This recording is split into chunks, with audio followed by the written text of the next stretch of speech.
Sambahan sa Estados Unidos kapag ang pag-uusapan ay seating capacity.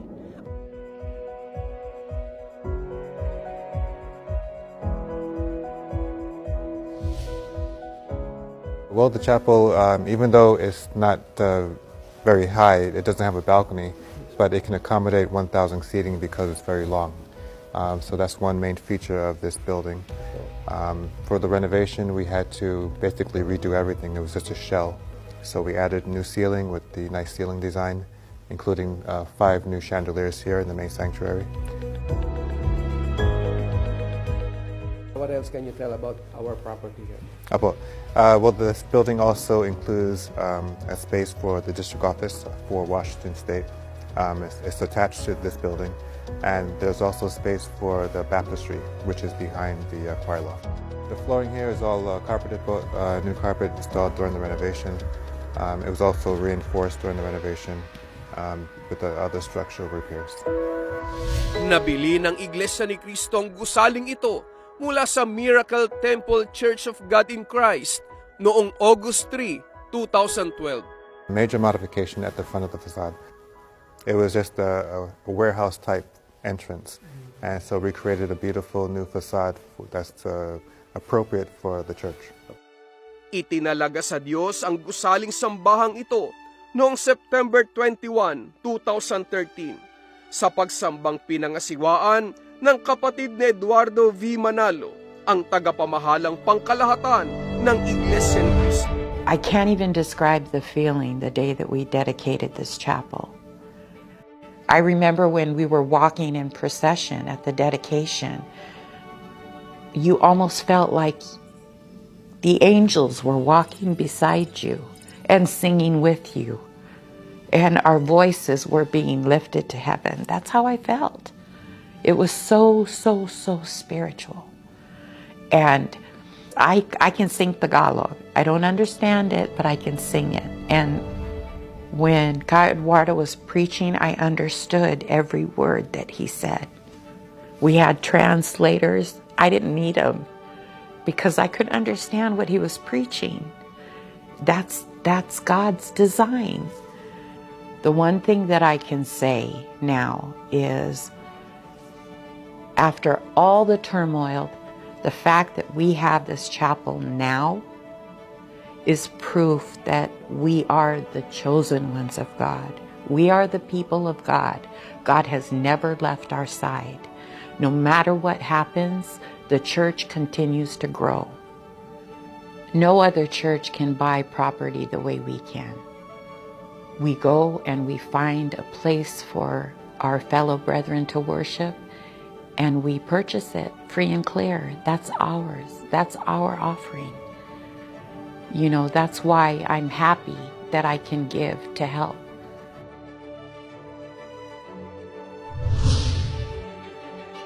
Mula sa Washington State ay tinungo naman namin ang State of California.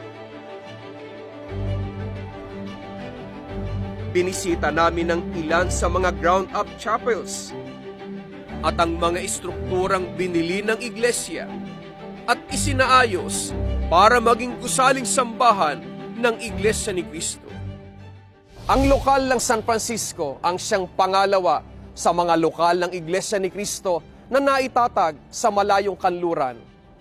Ang gusaling sambahan ng lokal na ito ang siya namang kauna-unahang konkretong gusaling sambahan na binili ng Iglesia ni Cristo mula sa ibang relihiyon. Sa panahon ng pandemya ay ipinasya ng pamamahala ng Iglesia na sumailalim ito sa repair and renovation at muli itong itinalaga sa Diyos noong taong 2021.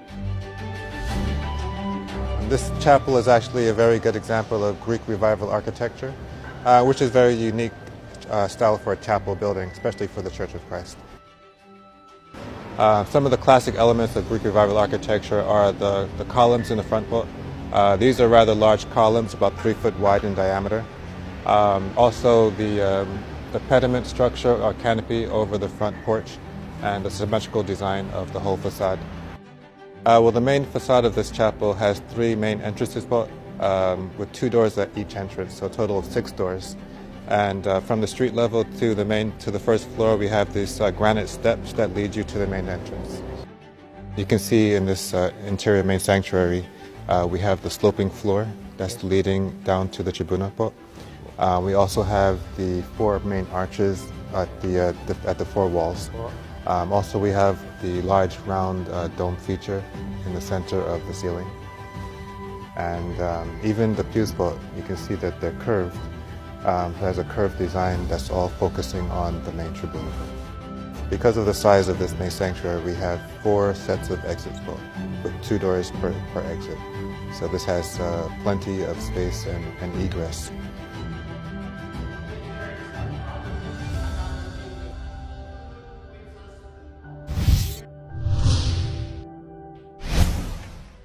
Isa ring itinuturing na heritage building ang ipinagkaloob ng pamamahala ng iglesia para sa mga kapatid sa lokal ng Burlingame.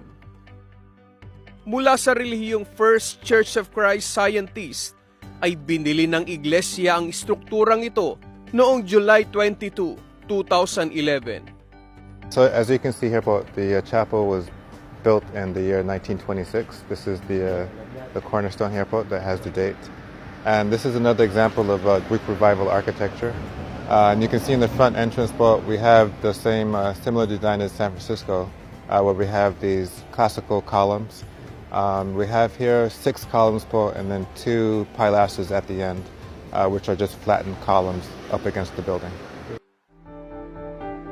Sa main entrance lobby ay may 3 entry doors.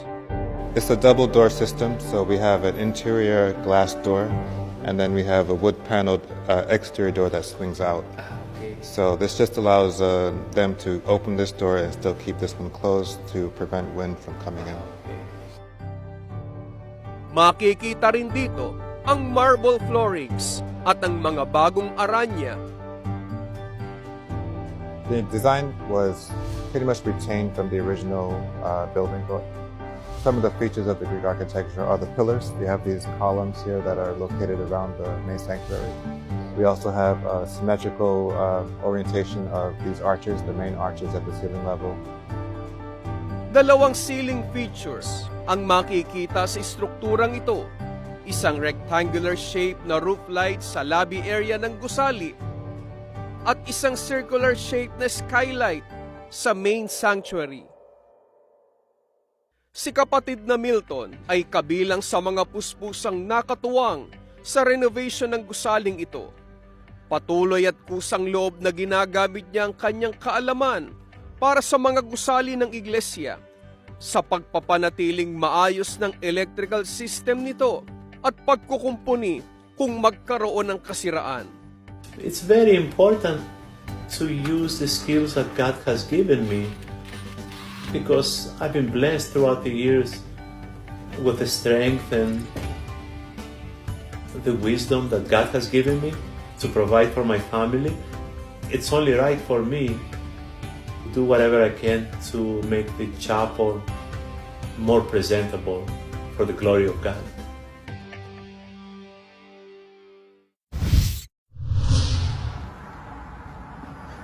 Noong December 9, 2011, ay nabili ng Iglesia ni Cristo ang lote at estrukturang ito mula sa Hope Lutheran Church of Temecula. It's a large property. Currently there's the chapel building, there's a function hall building, and there's space there for additional buildings in the future.